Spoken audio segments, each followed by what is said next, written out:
इन दवाइयों को, कोरोना के तमाम जो है इलाज मुफ्त कर दीजिए।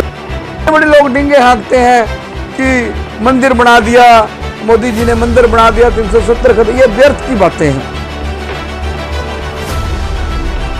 तो पैरा आज की डेट में हिंदुस्तान के बॉर्डरों पर नहीं रहा, एयरफोर्सों स्टेशनों पर नहीं रहा, इन दवाइयों को तो ऐसे बना दिया। सरकार को ये इंजेक्शन फ्री कर देने चाहिए। ये चाइना का क्यों साजिश है, चाइना ने बहुत बड़ा साजिश किया है। पुरानी फिल्म, अगर मोदी जी चाहते तो इमीडिएटली जो है हिंदुस्तान के तमाम एयरपोर्टों को सील कर सकते थे। आदमी एहसान में मरता है, नुकसान में नहीं मरता। स्वागत है आप सभी दर्शकों का ज्योतिकर्ण वेब टीवी में। आज हमारे साथ चर्चा करने के लिए एक ऐसे शख्स मौजूद हैं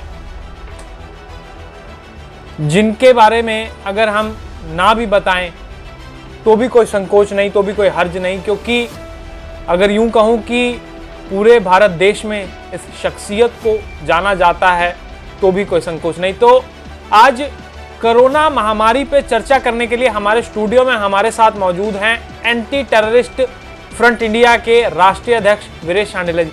शांडिल्य जी नमस्कार ज्योतिकर्ण वेब टीवी में। थैंक यू जी, ज्योतिकर्ण वेब टीवी का धन्यवाद। शांडिल्य जी, पहला सवाल ये है कि देश के अंदर बड़ी महामारी जो है फैल रही है। चाइना से पिछले साल शुरू हुई, चाइना से भारत में लोग लाखों लोग मर रहे हैं। और सबसे बड़ी बात इसके अंदर ये कि पिछले साल लॉकडाउन हुआ, देश की अर्थव्यवस्था बहुत मुश्किल से संभली। उसके बाद अब फिर से इस साल फिर से सरकार जो है हफ्ते हफ्ते का लॉकडाउन कर रही है। कहीं ना कहीं आपको इसके अंदर ये नहीं लगता कि लॉकडाउन इस चीज़ का हल नहीं है? देखिए, मैं सबसे पहले आपके ज्योतिकर्ण वेब टीवी के तमाम दर्शकों का नमस्कार करता हूं, उनको आपका आभार व्यक्त करता हूं। कोरोना महामारी शुरू में तो एक ऐसा इंप्रेशन रहा जब पिछले साल आई फरवरी में कि ये चाइना का क्यों साजिश है, चाइना ने बहुत बड़ा साजिश किया है। पुरानी फिल्म में आई थी ये वायरस के बारे में एक फिल्म बनी थी, ये वो इस तरह का भ्रम फैलाया गया। लेकिन हमारे भारत के प्रधानमंत्री, भले ही उनका विरोध होता रहा हो और हो रहा है नरेंद्र भाई मोदी जी का, कि ये चाइना से चली या दूसरे मुल्कों से चली, अगर मोदी जी चाहते तो इमीडिएटली जो है हिंदुस्तान के तमाम एयरपोर्टों को सील कर सकते थे। देखिए, आसान नहीं होता सब कुछ करना।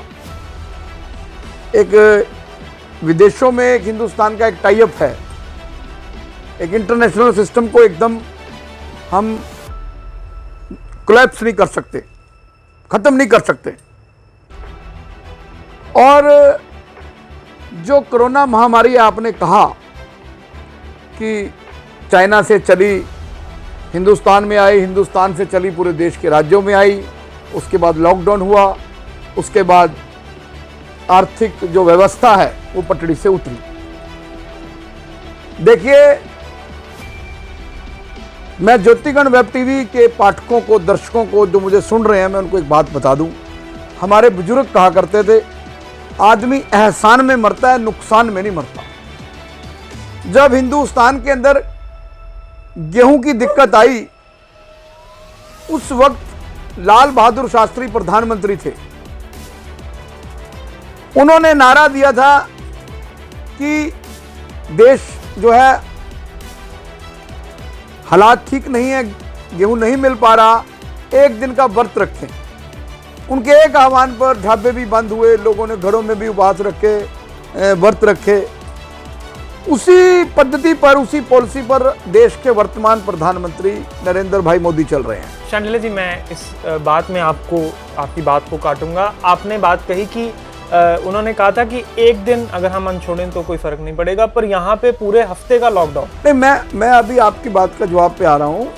तो जो मोदी जी ने, देखिए, देश की जनता को बचाने के लिए, देश के 132 करोड़ लोगों को बचाने के लिए उस वक्त इस महामारी को रोकने के लिए, इसकी चेन को डिमोलिश करने के लिए, इसकी चेन को तोड़ने के लिए, ताकि एक वायरस जो है कम्युनिटी वायरस ना बने, तो ये लॉकडाउन ही एक साधन था। तो मैं उस वक्त के स्टेप को, प्रधानमंत्री के उस वक्त के कदम की सराहना करता हूं, मेरा एंटी टैक्समेंट इंडिया सराहना करता है। लेकिन यही मैं एक बात को एडिशन करूंगा कि हमारे पास जून में लॉकडाउन अनलॉक हो गया था, हमारे पास बहुत लंबा टाइम था, तो ये मार्च में शुरू हुआ, हमारे पास बहुत लंबा टाइम था, जो है इसका जो वैक्सीन आ गई थी, इन टाइम वैक्सीनेशन करनी चाहिए थी, हमें ऑक्सीजन के जो प्लांट्स हैं उनको जो है उनके ऊपर बड़ी पैनी नज़र रखनी चाहिए थी, जो मेडिसन है, दवाइयाँ हैं, तमाम चीज़ें हैं, हॉस्पिटल्स हैं, बेड्स हैं। हालांकि बड़े बड़े लोग डींगे हाँकते हैं कि मंदिर बना दिया, मोदी जी ने मंदिर बना दिया, 370 खत्म, ये व्यर्थ की बातें हैं। जो मंदिर है, राम मंदिर है, वो भी 100 करोड़ हिंदुओं की भावनाओं से जुड़ा हुआ है। जो 370 था, हम कागजों में कह देते हैं कश्मीर से कन्याकुमारी, ये कागजों में था, that is only paper work. But now अब भारत कश्मीर से लेकर कन्याकुमारी तक 370 के बाद एक बना, एक झंडा, एक विधान, एक कानून। तो मैं इसमें भारत के प्रधानमंत्री का, भारत सरकार का, राज्य सरकारों का इतना दोष मानता हूं, चाहे उसमें किसी भी पार्टी की सरकारें हैं। मेरा किसी राजनीतिक पार्टी से, मेरा संगठन नॉन पॉलिटिकल ऑर्गेनाइजेशन है।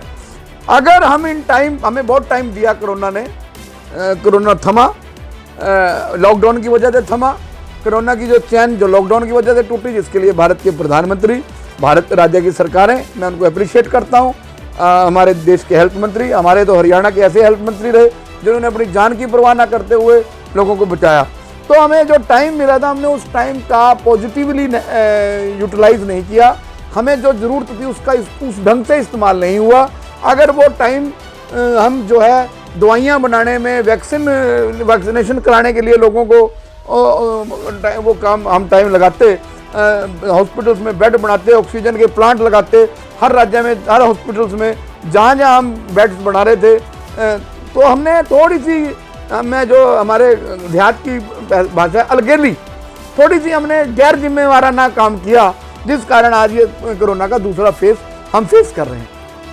दूसरा सवाल ये है कि आप बीच में मेडिसिन की बात कर रहे थे, हॉस्पिटल सेटअप्स की बात कर रहे थे, कहीं ना कहीं प्रधानमंत्री मोदी जो हैं पहले कहते थे कि भारत देश जो है वो दवाइयों का गढ़ है, हर दवाई भारत देश में बनती है, बाहर जाती है, हर दवाई जो है भारत देश में मिलती है। पर अब ऐसा फेज देखने को मिल रहा है, या यूं कहें कि ऐसी सर्कमस्टांस देखने को मिल रहे हैं कि अपने ही भारत देश में दवाई मिल नहीं रही। बड़ा इंपॉर्टेंट बयान है। कोरोना के दूसरे फेज के अंदर बहुत सी मेडिसिन ऐसी आई, आई थिंक कोई एक टॉक्सिल है, एग्जैक्ट मुझे नाम नहीं पता, रेमडेसिविर है, अभी नई आई है एक DRDO, ये अभी इंट्रोड्यूस हुई है। हमारे हेल्थ मंत्री अनिल विज जी ने कॉग्निजेंस लिया और ऑर्डर भी दे दिया। मैं तो अनिल विज जी की कार्यप्रणाली का फैन हूँ। हमारा एंटी टैक्समेंट इंडिया उनको कोटि कोटि नमन करता है। जितना वो इनिशिएटिव ले रहे हैं, ऑक्सीजन, हरियाणा को ऑक्सीजन, रातों रात उन्होंने ऑक्सीजन के प्लांट लगा दिया, ओवरनाइट। आई सल्यूट हिम, मैं नमन करता हूँ, नमस्ते करता हूँ, प्रणाम करता हूँ। ऐसे होम और हेल्थ मंत्री पूरे देश के होने चाहिए, राज्यों के। लेकिन जैसे रेमडेसिविर, जैसे टॉक्सिल, जैसे जो आपने बताया DRDO, और पहले ऑक्सीजन की प्रॉब्लम थी। मुझे ये बताने में, मैं भारत के प्रधानमंत्री से सीधा अगर मेरा ये वीडियो वहाँ तक पहुँचे तो मेरा उनके साथ संवाद करना चाहूँगा मैं कि 10 साल से रेमडेसिविर बढ़ रही है। रेमडेसिविर 10 साल से बढ़ रही है। सरकार ने उसको जब जरूरत पड़ी, 9 कंपनियां इसको बना रही हैं, सरकार ने इसको अपने पोजेशन में ले लिया। जबकि जरूरत थी वो हर केमिस्ट को मिले।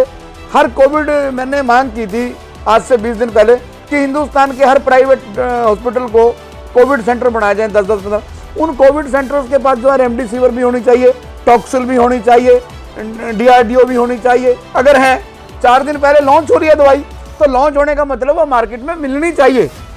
अभी भ्रम फैला हुआ है वो 15 जून को आएगी, ऐसे नहीं। लोग पागल हो रहे हैं, प्रधानमंत्री को टैग कर रहे हैं।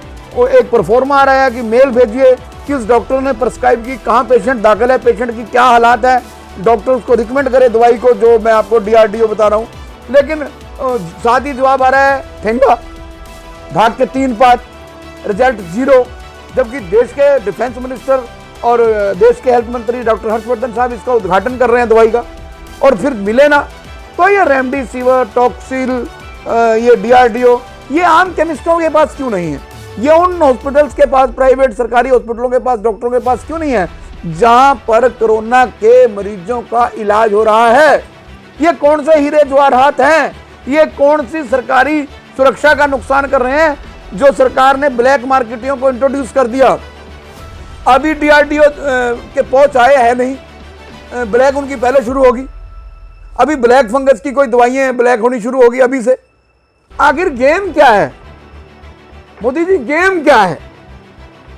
आप भारत के प्रधानमंत्री हैं, वर्ल्ड आपके ऊपर गर्व करता है, लेकिन ये गेम क्या है? ये दवाइयां, मैं आज इस इंटरव्यू के माध्यम से, देखिए मैं ये इंटरव्यू बड़ा पॉजिटिव इंटरव्यू देना चाहता हूं।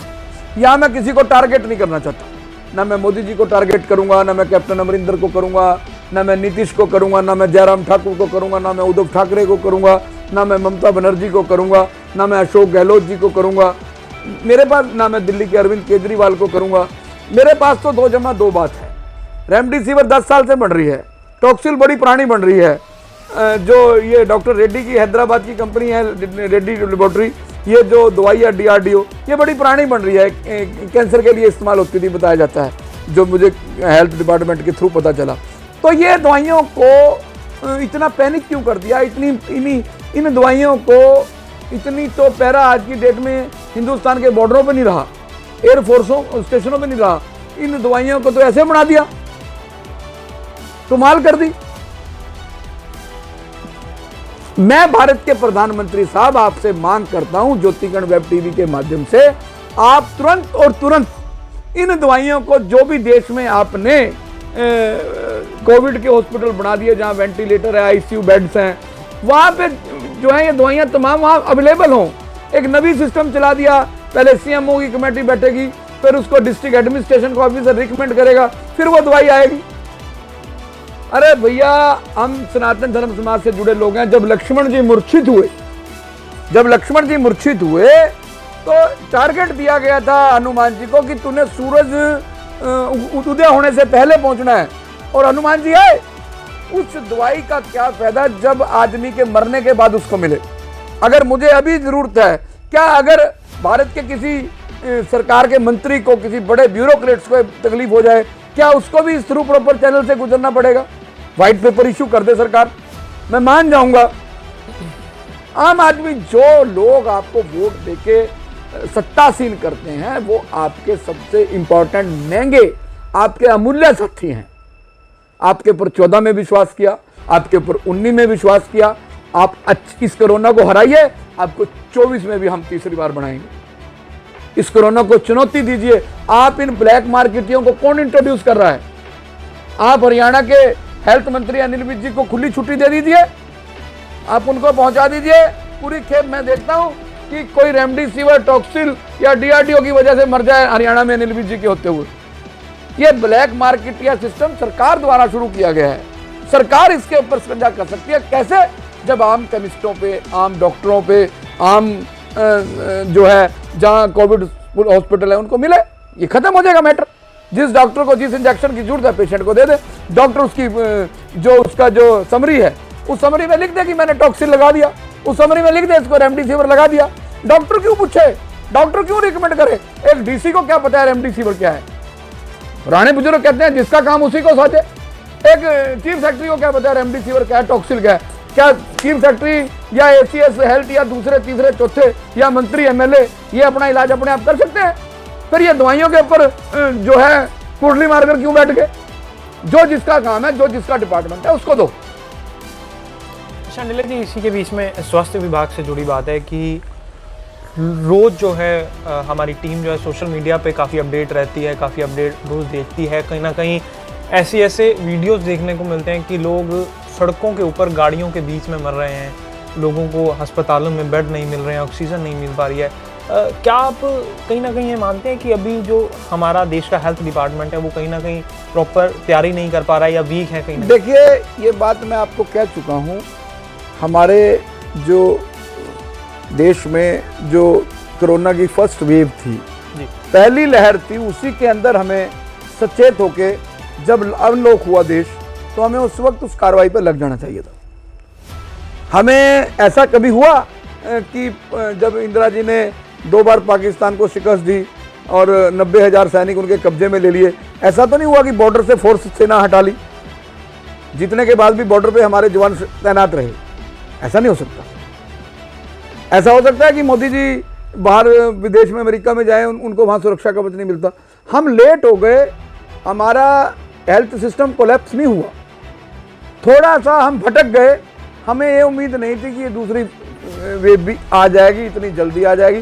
हालांकि बहुत से डॉक्टर मेरे दोस्त हैं, उन्होंने कहा था कि जब तक ये बीमारी 10, 20, 50 करोड़ लोगों को नहीं होती तब कि ये बीमारी ख़त्म ही नहीं होगी। तो नो डाउट थोड़ा सा ऑक्सीजन का पैनिक रहा। मैं आपके ज्योतिगण वेब टीवी के माध्यम से ये भी अपील करूंगा कि आप पैनिक ना हो।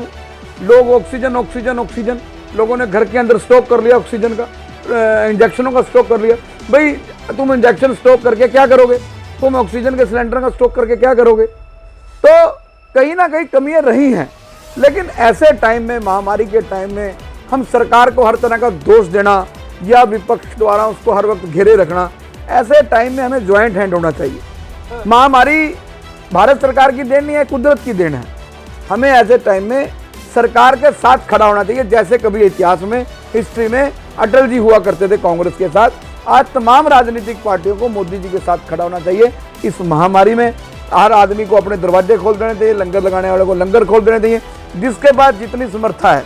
अगर मेरे घर के पास कोई 10 रुपये मांगने आए, भी मैं रोटी नहीं खाई, मुझे उसको 10 रुपये की मदद देनी चाहिए। हिंदुस्तान जो है, हमेशा हमें आज एक मानव श्रृंखला तैयार करने की जरूरत है। हमें आत्मा को जिंदा करना होगा। हमें ये जो ऐसी ब्लैक मनी, हम क्या करेंगे? क्या किसको खिलाएंगे? अपने बच्चों को रेमडेसिविर या टॉक्सिल के इंजेक्शन बेच के, DRD के दवाइयाँ कोच बेच के हम अपने बच्चों को पालेंगे? कितना खा लेंगे? कितने दिन खा लेंगे ऐसा पैसा? ऑक्सीजन के सिलेंडर ब्लैक करके हम कितने दिन खा लेंगे? बहुत से लीडरों के यहाँ दिल्ली में मिले हैं सिलेंडर।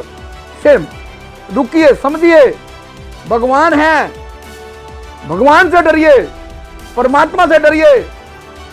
उसकी लाठी बेआवाज है, उसकी लाठी जब पड़ती है आदमी बचता नहीं। संभलिए, भगवान नीचे तांडव कर रहा है, उसके बाद भी हम हरामखोरी कर रहे हैं।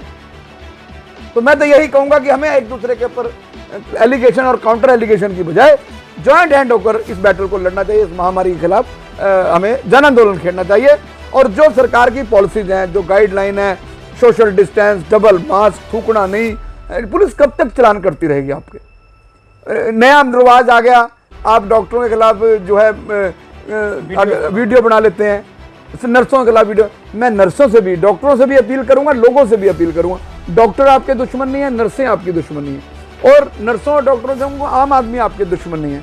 आप जब आपको पढ़ाया जाता था, मैं डॉक्टरों से पूछना चाहता हूँ, बड़े बड़े डॉक्टर हैं, MD, MS, बड़ी बड़ी दवाई, PGI, एम्स में डॉक्टर, जब महामारी आती है तो उनको ऐसा नहीं होता कि उस 6 साल की पढ़ाई में, MBBS में महामारी ना पढ़ाई जाती हो।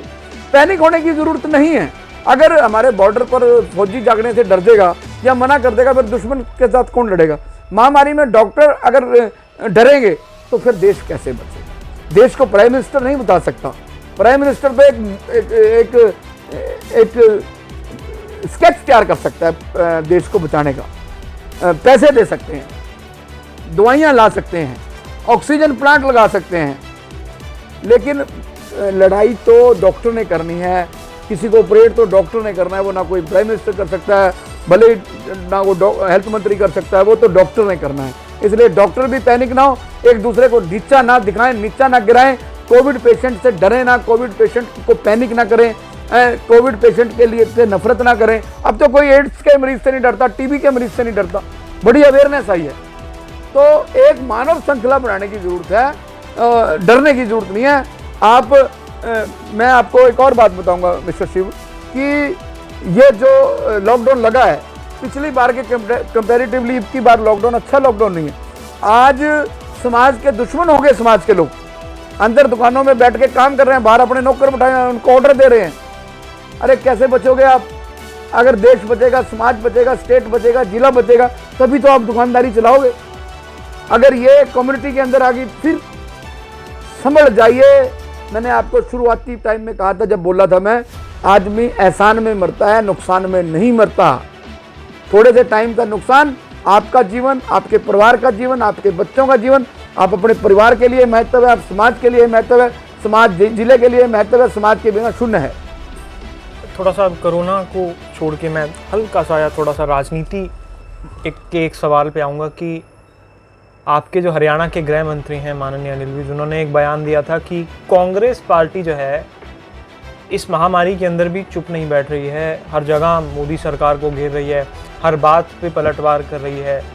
इसको आप कैसे देखते हैं? उन्होंने कहा था कि फॉरेन कंट्री के अंदर भी जो लोग बैठे हैं वो भी भारत देश की मदद कर रहे हैं, पर कांग्रेस अभी भी उन्हीं देखिए शिव रंजन जी, आपको मैं एक बात बता दूं, आपका ये सवाल मेरे सवाल से नया नहीं है। मैंने बातें कह दी कि हमें जॉइंट हैंड होकर चलना चाहिए। हमारे ऑनरेबल होम मिनिस्टर हरियाणा, जिनको मैं जिंदा शहीद कहूँगा, जो कोरोना से लड़के वापस आए और 70 साल की उम्र में एक 17 साल जैसा एक्ट कर रहे हैं हरियाणा की 3.25 करोड़ जनता को बचाने के लिए, मैं अप्रिशिएट करता हूँ। लेकिन उनकी बात का मैं समर्थन करता हूँ।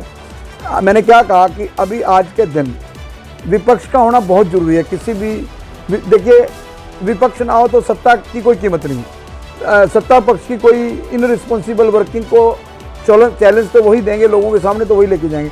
लेकिन आज ये जो महामारी है, ये सत्ता पक्ष की देन नहीं है, ये नेचर के कारण एक हुआ है। इसलिए सत्ता पक्ष को, अनिल विज जी बिल्कुल ठीक कह रहे हैं, सत्ता पक्ष के लोगों को जॉइंट हैंड होकर, इकट्ठे होकर, एक मुट्ठी होकर इस लड़ाई को जीतकर भारत को विश्व विजेता बनाने की जरूरत है। जैसे अमेरिका ने कह दिया कि मास्क फ्री हो गया हमारा, ऐसे बनाइए। लड़ने के बहुत मौके मिलेंगे, बयानबाजी करने के बहुत मौके मिलेंगे, एक दूसरे को नीचा दिखाने के बहुत मौके मिलेंगे। तो रिवाज हो गया हिंदुस्तान की सियासत में। अब तो विदेशों में भी ऐसी चीज़ें हिंदुस्तान से सीख गया। तो आज ज़रूरत नहीं है, आज विपक्ष को सरकार की पीठ के पीछे खड़ जाना चाहिए।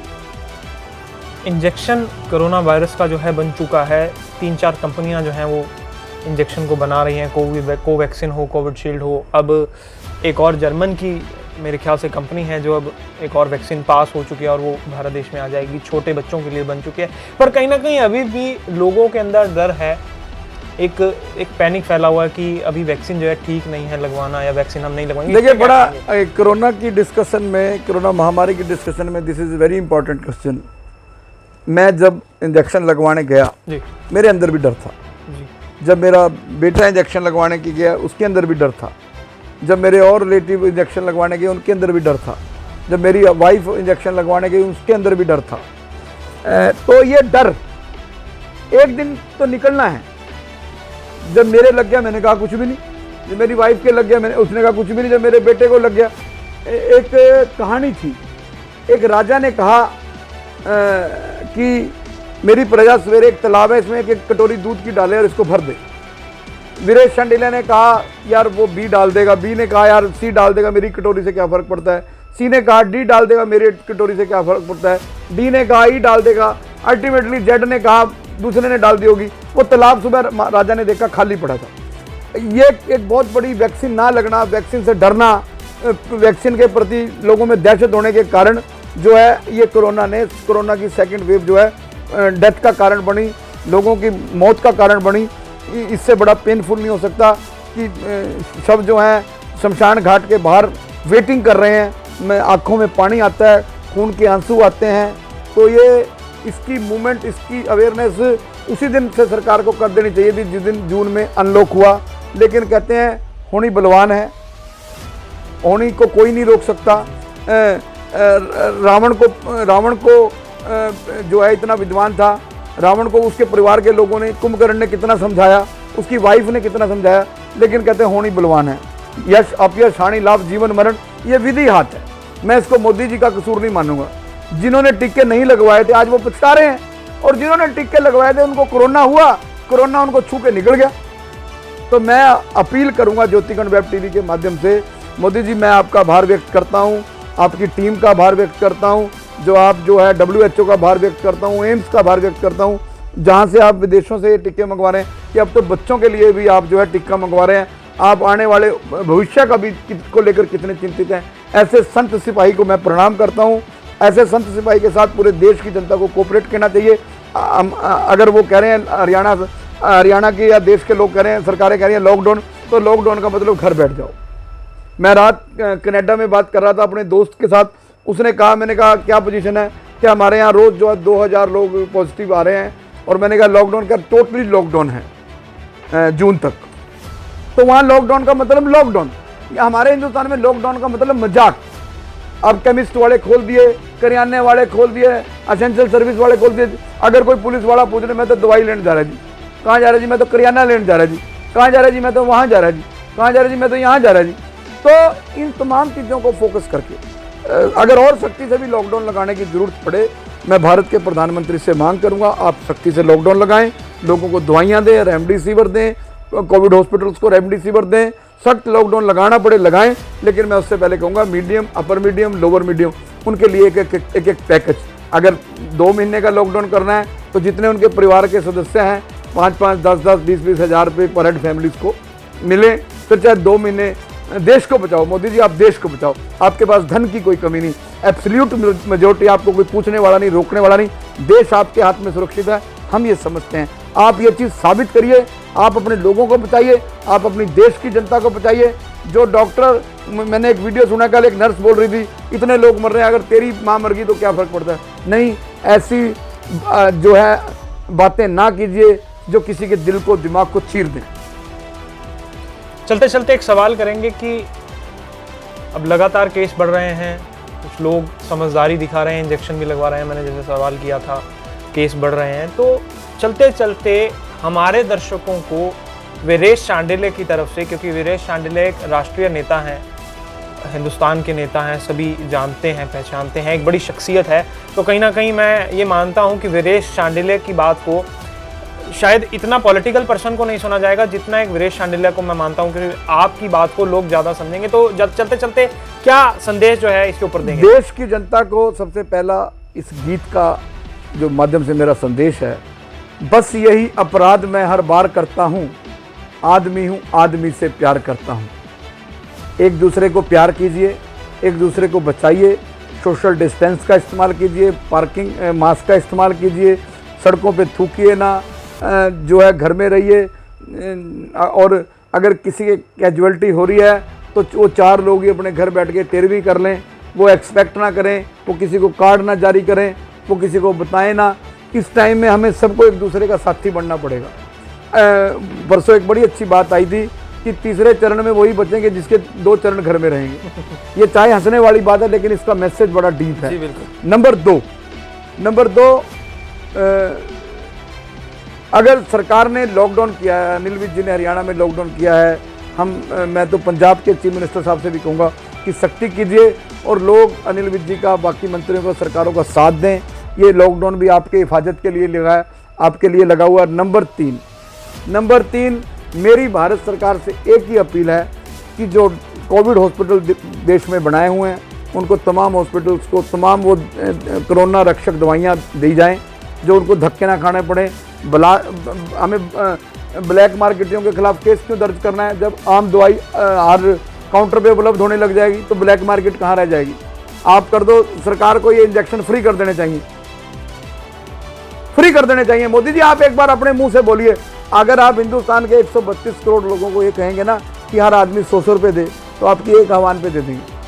आपके पास अरबों खरबों रुपया है, आप इस दवाइयों को ही मुफ्त कर दीजिए। मैं तो कहूँगा मुफ्त कर दीजिए इन दवाइयों को, कोरोना के तमाम जो है इलाज मुफ्त कर दीजिए, चाहे वो प्राइवेट हो, सरकारी हो, मुफ्त कर दीजिए।